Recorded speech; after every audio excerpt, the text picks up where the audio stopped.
It was Tuesday, September 11th, 2001, a bright, cloudless morning in New York City. People were rushing to work, coffee in hand, newspapers tucked under their arms. Just another day in the heart of the world's busiest city.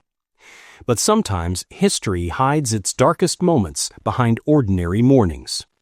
At 8:46 a.m., the sound of a jet engine roared lower than usual. American Airlines Flight 11, a Boeing 767, slammed into the North Tower of the World Trade Center. A fiery explosion tore through steel and glass, sending shockwaves through lower Manhattan. For the first few minutes, confusion ruled. Was it a tragic accident, a pilot error? Newscasters scrambled for answers as smoke poured from the upper floors. Then, at 9:03 a.m., disbelief turned to horror. United Airlines Flight 175 hit the South Tower right before the eyes of millions watching live on TV. The unthinkable became undeniable. America was under attack. People in nearby buildings screamed and ran as debris rained down. Inside the towers, workers called loved ones, whispering, "I love you," through tears. Some made their way down the dark, smoke-filled stairwells. Others were trapped above the impact zones. At 9:37 a.m., another plane, American Airlines Flight 77, crashed into the Pentagon, the very heart of U.S. military power. The world gasped again. And at 10:03 a.m., passengers aboard United Flight 93 fought back against hijackers. The plane never reached its intended target. It crashed in a field near Shanksville, Pennsylvania, a final act of courage that saved countless lives. By 10:28 a.m., both twin towers had collapsed. A symbol of global finance reduced to ash and twisted steel in less than 2 hours. New York turned gray, not from clouds, but from dust. A city that never slept was silent. Across the globe, people stopped whatever they were doing. Televisions flickered in every home, cafe, and airport lounge. The world was watching America burn. In Pakistan, London, Cairo, Tokyo, everywhere, hearts broke for the victims. It wasn't just an attack on America. It was an attack on the sense of safety the modern world had built. The next few days were filled with chaos and sorrow. Rescue workers, firefighters, police, paramedics rushed into the ruins of the towers, digging with bare hands to find survivors. The smell of smoke lingered for weeks. Posters of missing loved ones covered walls, lampposts, and subway stations. President George W. Bush addressed the nation, calling it an act of war. The term war on terror was born that night. Fear, grief, and anger blended into a single question echoing around the globe. Who did this?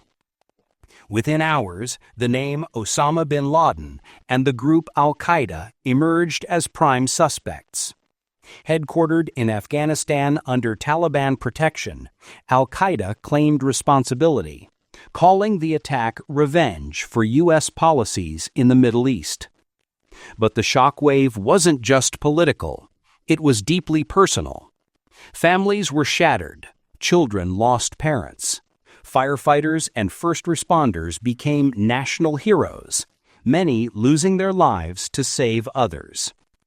In the aftermath, Muslims and Arab Americans faced growing suspicion and fear, an unintended tragedy that shadowed innocent lives.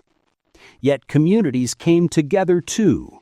Mosques opened their doors, churches held vigils, and people of all faiths prayed side by side. The skyline of New York was forever changed, but so was the world's sense of normalcy. That morning, September 11, 2001, ended an era of peace and began a new age of global uncertainty. The world hadn't even finished mourning when America began to move. September 12, 2001, a new day, but not a normal one. The smoke still rose from ground zero, and the air in Manhattan carried the smell of loss. President George W. Bush stood before the American people, his voice steady but his eyes tired. He promised justice, and that justice would reach whatever harbored the terrorists. The phrase "war on terror" began to echo across every news channel. For the first time in history, NATO invoked Article 5, declaring the 9/11 attack an assault on all member nations. The world stood behind America, united in grief and outrage. Soon, the focus turned toward Afghanistan, a rugged land ruled by the Taliban. The U.S. demanded that the Taliban hand over Osama bin Laden, the mastermind behind 9/11. The Taliban refused. And so, on October 7, 2001, the war began. Operation Enduring Freedom. American jets thundered across Afghan skies. Bombs fell on Taliban strongholds, training camps, and caves believed to hide al-Qaeda members. In just weeks, the Taliban government collapsed. Afghan citizens, long oppressed, celebrated cautiously as U.S. and allied forces entered Kabul. For many Americans, it felt like justice had begun. For Afghan civilians, it was the beginning of another chapter of uncertainty and pain. As months passed, bin Laden slipped away, vanishing into the rugged mountains of Tora Bora. The war that started to capture one man began transforming into something much larger. By 2002, the war on terror expanded beyond Afghanistan. America wasn't just hunting terrorists anymore, it was hunting terror itself. Security became the new obsession. At airports, travelers removed shoes, belts, and bottles of water. The newly formed Department of Homeland Security watched every threat, every bag, every name on a list. Patriotism surged, but so did fear. Then came a new claim, one that would shape the next decade. The Bush administration declared that Iraq's leader, Saddam Hussein, possessed weapons of mass destruction. According to intelligence reports, Iraq was secretly developing nuclear and chemical weapons that could threaten the world. Despite global skepticism, America prepared for another war. In March 2003, U.S. forces invaded Iraq. Baghdad fell within weeks. Statues of Saddam were torn down, but peace didn't follow. Across the Middle East, the war on terror blurred into a shadow war.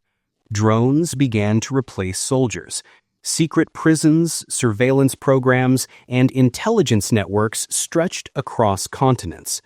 Some called it protection, others called it occupation.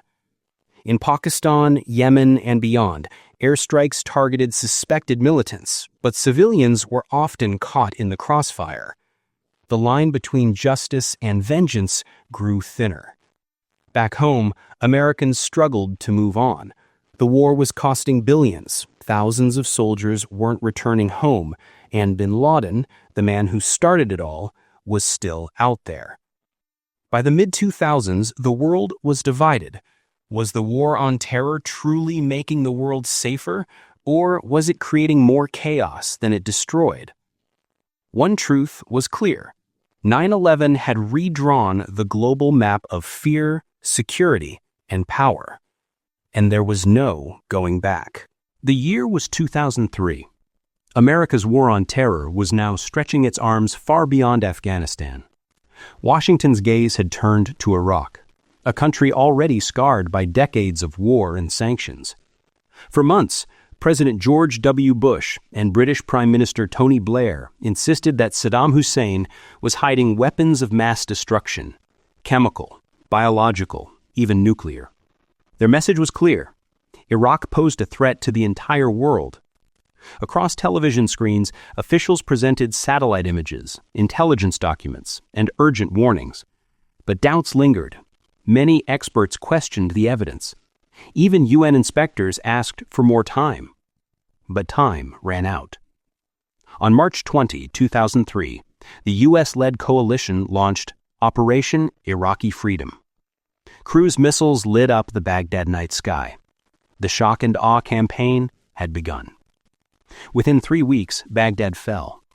Television screens across the world showed the image that would define the invasion: a giant statue of Saddam Hussein pulled down by U.S. troops as cheering Iraqis and cameras surrounded them. The message was triumphant: the tyrant has fallen. But beneath the surface, Iraq was already unraveling. Looters stormed government buildings, museums, and hospitals. The state collapsed overnight. There was no functioning police force, no government, no plan for what came next. In May 2003, President Bush stood aboard the aircraft carrier USS Abraham Lincoln under a banner reading, "Mission accomplished." But the real mission, rebuilding Iraq, had only just begun. And it was about to become a nightmare. The weapons of mass destruction, the very reason for war, were never found. What was found was chaos. Iraq descended into violence as Sunni, Shia, and Kurdish groups clashed for power. Militias rose, car bombs exploded daily, and American soldiers found themselves caught in a war without clear enemies. Abu Ghraib prison became a symbol of shame. Photos of tortured Iraqi detainees by U.S. soldiers spread across the world, shattering America's image as a liberator. By 2004, a new threat emerged: Al-Qaeda in Iraq, led by Abu Musab al-Zarqawi. It was brutal, organized, and born out of the very chaos the invasion had unleashed. The dream of democracy began to drown in blood. Back home, Americans started to question everything. Where were the weapons? Why were their sons and daughters dying thousands of miles away? The answers never came clearly. Oil fields started pumping again. Contracts were signed with Western companies. Many Iraqis began to believe that the war wasn't about weapons. It was about oil and control. By 2006, Iraq was a battlefield of sectarian violence. Suicide bombings, assassinations, and kidnappings became daily news. The country that was supposed to be freed was now shattered. Saddam Hussein, once feared across the Middle East, was captured and later executed. But his death did not bring peace. The U.S. had toppled the dictator, but in his place it had left a vacuum, one that extremists were quick to fill. By 2008, the Iraq War had claimed hundreds of thousands of Iraqi lives, displaced millions, and cost the U.S. more than $1 trillion. The images of burning streets and crying families replaced those of liberation. The invasion of Iraq became one of the most controversial decisions in modern history. It reshaped global trust, ignited new extremism, and forever changed how the world viewed America's role as a superpower. The promise of freedom turned into years of occupation, and for many Iraqis, the dream of a better future vanished in the smoke of war. The invasion of Iraq was supposed to bring peace, democracy, stability, but instead it created a void. And in that void, a darker force was born. When the U.S. dissolved Iraq's army and banned members of Saddam's Ba'ath Party from public life, thousands of trained men were suddenly left without jobs, purpose, or identity. They were angry, humiliated, and desperate. Many turned to insurgency. In the ruins of Fallujah and Mosul, whispers began to spread. A man named Abu Musab al-Zarqawi, a militant from Jordan, was building something. He called it Al-Qaeda in Iraq. Zarqawi's group was ruthless. They bombed mosques, markets, and U.S. convoys, killing both soldiers and civilians. They filmed their attacks, spreading fear across the world. Their goal was not just to drive out Americans, it was to ignite a war between Sunnis and Shias. And it worked. By 2006, Iraq was engulfed in sectarian bloodshed. Shia militias retaliated. Neighborhoods were divided by walls, checkpoints, and hatred. Families fled. Entire cities became ghost towns. That same year, Zarqawi was killed in a U.S. airstrike, but his movement didn't die. It evolved. In the shadows, a new leader emerged, Abu Bakr al-Baghdadi. He was quieter, more strategic, and had a vision far beyond Iraq. He saw a future where their movement would not just be a terrorist group, but a state, an Islamic state. The U.S. withdrew its last troops from Iraq in 2011. After nearly a decade of war, America was ready to leave. But Iraq was far from ready to stand on its own. The government in Baghdad, led by Prime Minister Nouri al-Maliki, grew increasingly sectarian. Sunni citizens felt excluded, humiliated, and powerless once again. In that atmosphere of distrust, Baghdadi's group found new life. Across the border, Syria was collapsing into civil war. What began as peaceful protests against Bashar al-Assad turned into chaos. Cities burned, millions fled, and extremists saw opportunity. Baghdadi sent his fighters into Syria. They took over towns, oil fields, and entire provinces. And in 2014, they did something that shocked the world. They captured Mosul, Iraq's second-largest city, in just a few days. Iraqi soldiers abandoned their posts, leaving behind American-made weapons, tanks, and money. Baghdadi appeared in a mosque dressed in black and declared the creation of a caliphate, the Islamic State of Iraq and Syria, or ISIS. What followed was a reign of terror, public executions, beheadings filmed and broadcast online, ancient cities destroyed, communities, Yazidis, Christians, Shias, targeted with brutality. But ISIS was not just a regional force, it was digital. They used the internet as their weapon, spreading propaganda to recruit fighters from around the world. From Paris to Jakarta, young men and women fell into their message of revenge and belonging. By 2015, ISIS controlled a territory larger than the United Kingdom. It was a state built on fear and fire. But the world began to fight back. A global coalition formed. The skies over Iraq and Syria filled once again with warplanes. This time, the target was ISIS. City by city, village by village, the black flags fell. Baghdadi was eventually killed in 2019, and the so-called caliphate crumbled. But even in defeat, the scars remained. Entire generations displaced, cities reduced to rubble, and a haunting question that still lingers. Was the rise of ISIS inevitable, or was it born from the ashes of decisions made decades earlier? The world was learning that wars do not end when soldiers leave. They echo, they evolve, and sometimes they return in darker forms. In the days after September 11, 2001, America was a nation transformed. The skies were quiet, no planes, no noise, just an eerie stillness. Everywhere you looked, flags were flying. Windows, cars, buildings, all draped in red, white, and blue. There was unity, but also something else, fear. People were afraid of another attack, another explosion, another nightmare. The government warned that more could come at any time. Airports turned into fortresses. Armed guards patrolled streets and subways. Even the sound of a low-flying plane could make hearts race.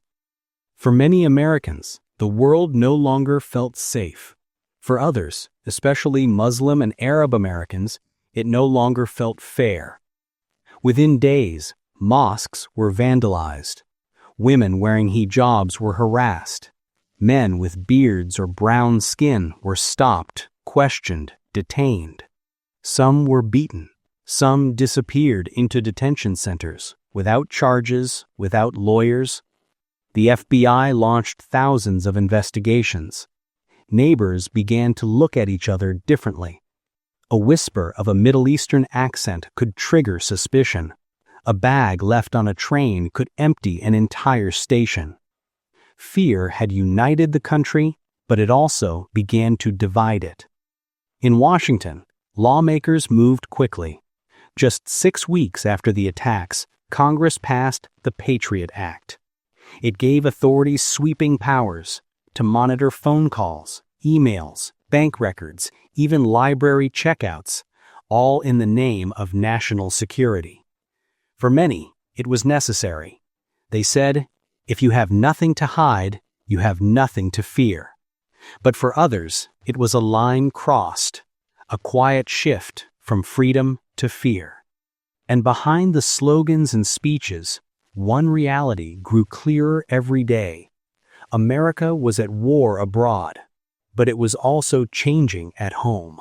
As the war on terror expanded overseas, a new kind of war unfolded on American soil, a war of perception. Muslims became the face of suspicion, not because of what they had done, but because of what others had done in their name. In classrooms, children were bullied. In airports, entire families were pulled aside. Even lifelong citizens, doctors, teachers, soldiers, found themselves questioned about their loyalty. Hate crimes spiked dramatically.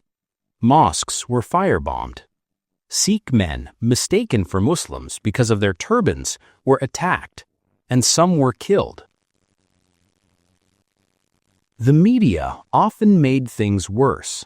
TV screens flashed words like terror, Islamic threat, holy war. Movies and shows began to cast Muslim villains as the default enemy. A single image, a beard, a prayer rug, a call to prayer, became a symbol of danger. But beneath the noise, there were voices trying to heal. Interfaith communities rose up to protect their Muslim neighbors. Churches opened their doors to mosques. Ordinary Americans formed circles of dialogue, saying, "We won't let hate define us." Still, the policies didn't stop. Surveillance programs targeted Muslim-majority neighborhoods in New York and beyond.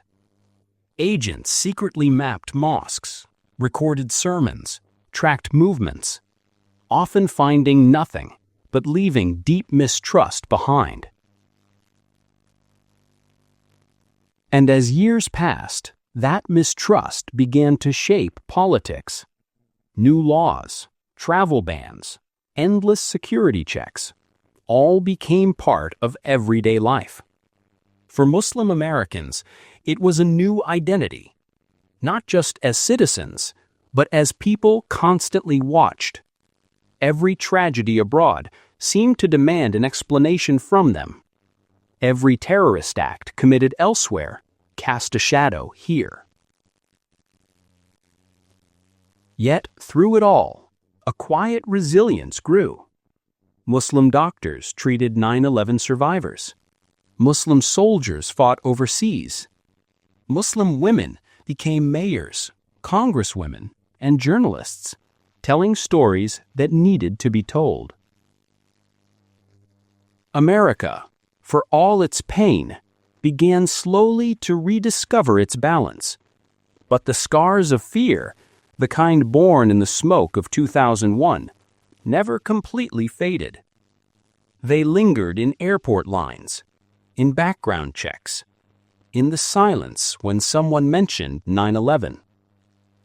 And for a generation growing up after the attacks, those scars became the only America they ever knew. An America shaped by both its courage and its fear. 2 decades have passed since that quiet September morning when the world stopped.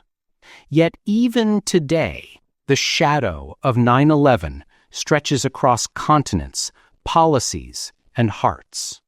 The towers are gone, but their absence built new symbols. In their place stands the One World Trade Center, rising into the sky like a promise that from ashes, hope can still grow. But beneath that hope lies memory, deep, unshakable memory. Every year on September 11th, bells ring across the United States. Names are read aloud, one by one, as if the act of remembering could bring them back. Mothers still hold photos of sons who never came home. Firefighters still touch the names of fallen friends etched into stone. Children who were not even born then grow up hearing stories that sound almost unreal. The world changed that day, not just in what it saw, but in what it believed. Before 9/11, the world imagined distance. Wars happened far away. Terrorism was a headline from elsewhere. After 9/11, there was no elsewhere. The fear became global, and the world became smaller. Airports turned into security zones. Words like terror alert, homeland security, and surveillance entered everyday speech. Governments learned to watch, listen, and predict. Some say it kept people safe, others say it made people afraid. Wars were fought, not only in Afghanistan or Iraq, but in the minds of millions who began to see the world in terms of us and them.